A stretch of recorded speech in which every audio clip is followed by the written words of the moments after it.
Vous êtes sur France 24 et vous avez raison. Bienvenue dans votre journal de l'Afrique. À la une ce soir, énième tentative de coup d'État selon le gouvernement au Burkina Faso. Les autorités putschistes affirment avoir démantelé un réseau de déstabilisation du pays. Explication à suivre dès le début de ce journal.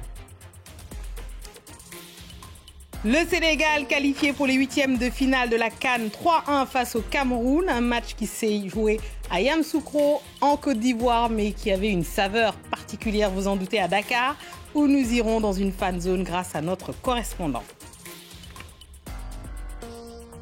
Et notre invité de ce soir est une star internationale du jazz, multi-instrumentiste, compositeur, improvisateur, Joey Homicile.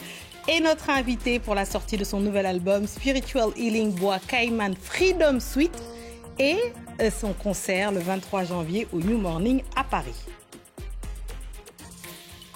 On ouvre ce journal par cette énième tentative de coup d'État dénoncée par le gouvernement putschiste burkinabé. Que sait-on des personnes arrêtées, interpellées ou même enlevées, parmi lesquelles des militaires en fonction, que des militaires ou radiés, des civils et des activistes? Les explications de notre correspondant dans la région, Serge Daniel. Selon le communiqué officiel, c'est le 14 janvier que des militaires et des civils avaient l'intention de renverser la junte au pouvoir au Burkina Faso.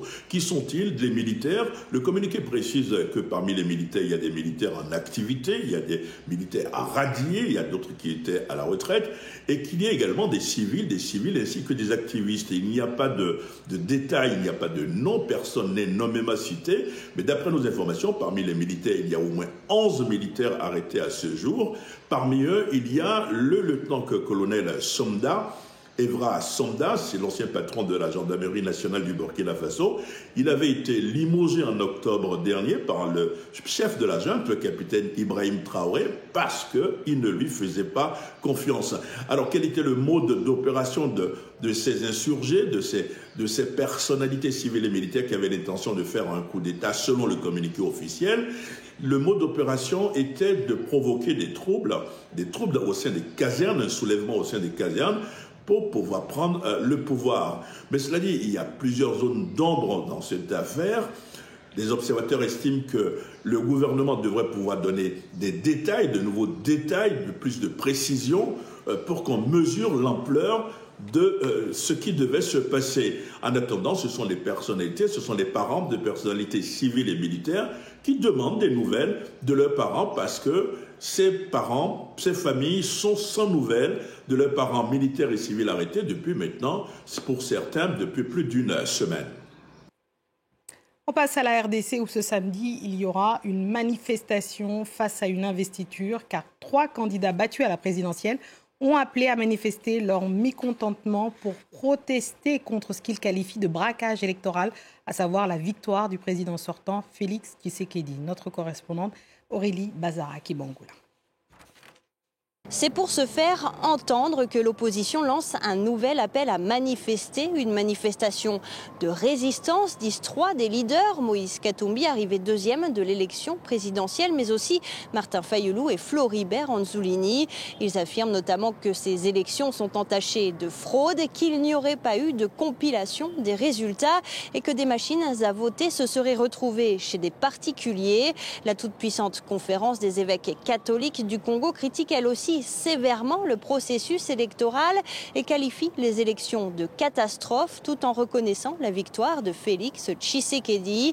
Alors pour les autorités, l'opposition devrait, je cite, apprendre à être de bons perdants. Ce sont les mots de Patrick Mouyaya, le porte-parole du gouvernement, qui lors d'une conférence de presse a affirmé que le chapitre des élections est clos depuis que la Cour constitutionnelle a proclamé Félix Tshisekedi vainqueur avec plus de 73% des voix. Alors pour la majorité, l'heure est à la préparation de la cérémonie d'investiture prévue ce samedi au stade des Martyrs. Une démonstration de force pour le camp présidentiel qui compte bien montrer qu'il est entouré. Les autorités annoncent qu'une vingtaine de chefs d'État y prendront part, ainsi que de nombreuses délégations étrangères. Inculpé mais libre de quitter le pays, Ernest Bai Koroma aurait quitté le pays ce vendredi selon ses proches. L'ancien président sierra-léonais avait été inculpé pour son rôle présumé dans les événements du 26 novembre qualifiés de tentative de coup d'État par le gouvernement. Pour les autorités, il s'agirait d'un geste humanitaire autorisant M. Koroma à se rendre 3 mois au Nigeria pour se soigner.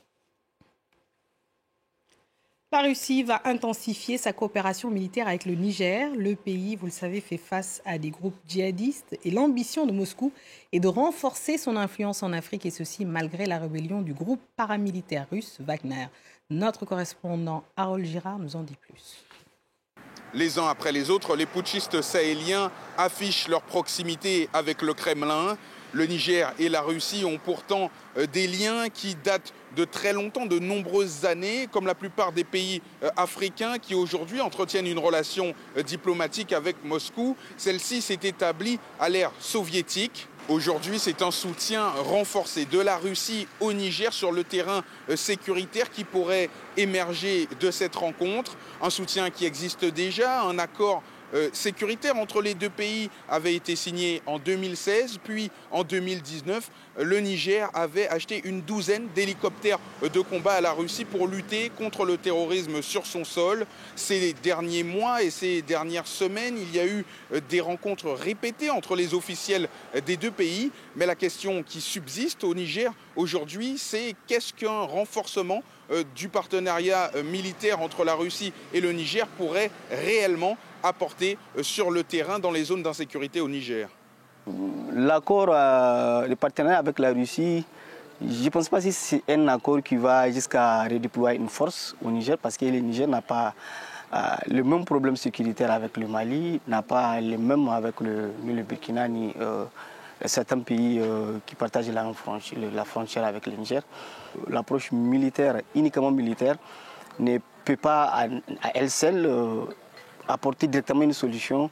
Cette Russie de Vladimir Poutine, eh bien, elle s'impose sur la promesse d'une stabilisation prochaine de ces États. Les résultats de cette politique sont contestés, particulièrement au Mali, où une partie des opinions publiques accuse le groupe paramilitaire Wagner d'être impliqué dans des exactions où des Maliens ont été tués. Une position d'une partie des opinions publiques sahéliennes qui ne rentre pas forcément en contradiction avec le rejet des partenaires militaires et stratégiques traditionnels tels que la France ou les États-Unis. Le Sénégal qualifié pour les 8e de finale de la CAN. On parle de football et de la Coupe d'Afrique des Nations qui se joue en ce moment en Côte d'Ivoire. Les Lions de la Teranga ont terrassé les Lions indomptables camerounais ce vendredi à Yamoussoukro. Direction Dakar pour vivre, grâce à notre correspondant Eliman Ndao, la joie des supporters sénégalais. Le duel de Lyon a finalement tourné à l'avantage des Lions de la Teranga. Le Sénégal a globalement maîtrisé son match face aux Lions indomptables du Cameroun, malgré quelques sueurs froides dans les 10 dernières minutes où le Cameroun, après avoir réduit le score, a failli égaliser avant que Sadio Mané ne délivre le peuple sénégalais dans les dernières minutes. Je vous propose d'écouter ses réactions à la fin du match. Je ne pouvais même pas... Je ne sais pas comment on dit en français, mais... Il est ému, c'est quelque chose d'extraordinaire. Tout le peuple attendait ce moment-là. Très content, vraiment très ému aussi. On a fait un bon match, on a bien joué aussi, et on est content pour la qualification. On a tous vu ce qui s'est passé dans le terrain. On se battait, on se faisait des duels, mais alhamdoulilah, c'est le Sénégal qui l'emporte. Aujourd'hui, le vrai Lion, aujourd'hui, il s'appelle le Sénégal, le pays de la Teranga. Prochaine sortie pour le Sénégal, ce sera le mardi 23 janvier face à la Guinée. Voilà la joie communicative des Sénégalais. Eh bien, on passe à la culture de ce vendredi et je vous propose une rencontre ce soir. Un musicien reconnu dans son milieu, le jazz, un fils de pasteur haïtien qui a grandi à Montréal en chantant du gospel, puis Michael Jackson et du Tupac, avant de se mettre au jazz.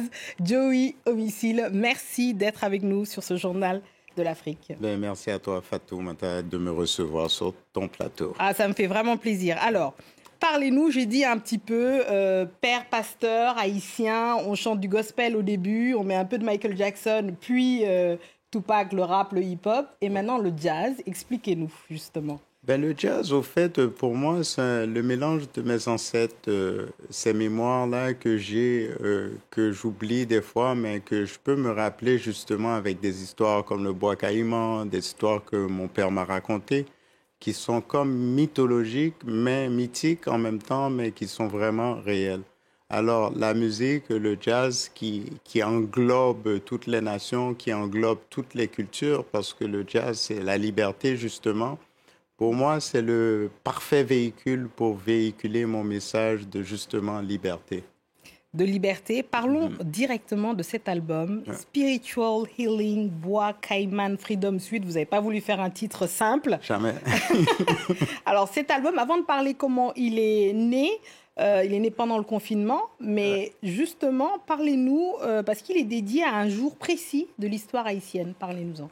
Définitivement, il est dédié à l'histoire du peuple noir, parce qu'on se souvient qu'en 1791, le peuple africain noir, à l'époque en Haïti, qu'on appelait Hispaniola, était en esclavage. Alors ce peuple martyr a cherché à se libérer de ces esclavagistes.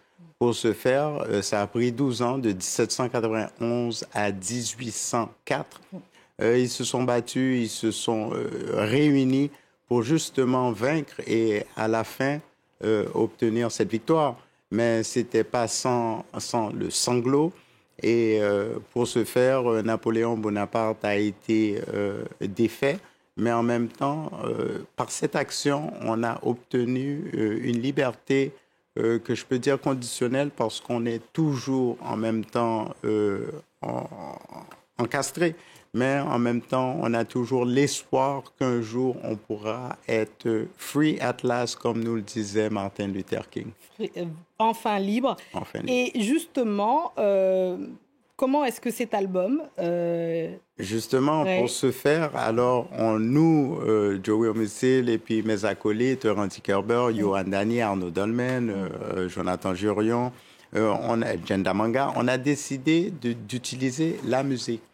Et la musique, pas de manière juste terre-à-terre, mais la musique inspirée, qui est méditationnelle et qui est spirituelle. Alors, pour ce faire, on doit élever nos cœurs et nos âmes pour pouvoir recevoir ces messages. Dans ce cas, c'est un télégramme, parce qu'on est rentré en studio et puis on est parti dès le départ. On a fait une longue prière d'1 heure, qui est aujourd'hui le Spiritual Healing. Alors, c'est une improvisation sans arrêt. Alors, justement, cet album, c'est de l'impro, de l'improvisation tout du long. Disons. Et bien, justement, je vais vous demander, Joey Homicile, comme vous êtes doué pour ça, de nous improviser quelque chose pour le Journal de l'Afrique, et je pense qu'on en aura bien besoin. Donc, je rappelle, nouvel album, Spiritual Healing, Bois, Cayman, Freedom Suite. Votre concert est le 23 janvier au New Morning. On vous écoute.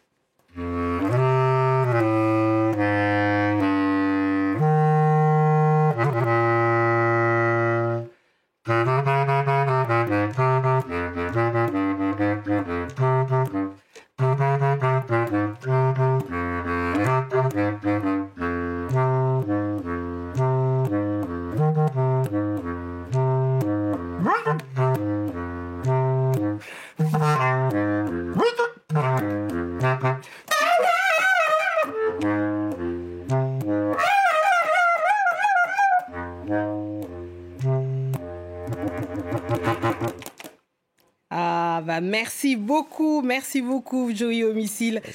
Merci d'être venu. Donc, je rappelle, voilà, votre concert le 23 janvier au New Morning à Paris. Merci infiniment. Merci à tous ceux qui nous ont suivis. C'est ainsi que nous refermons cette édition au Journal de l'Afrique. Merci à tous ceux qui nous ont suivis partout dans le monde, partout, de Yamoussoukro à Dakar, en passant par Haïti, évidemment, Port-au-Prince, partout. Restez avec nous car l'actualité continue sur France 24. Merci beaucoup. C'est parti. Restez.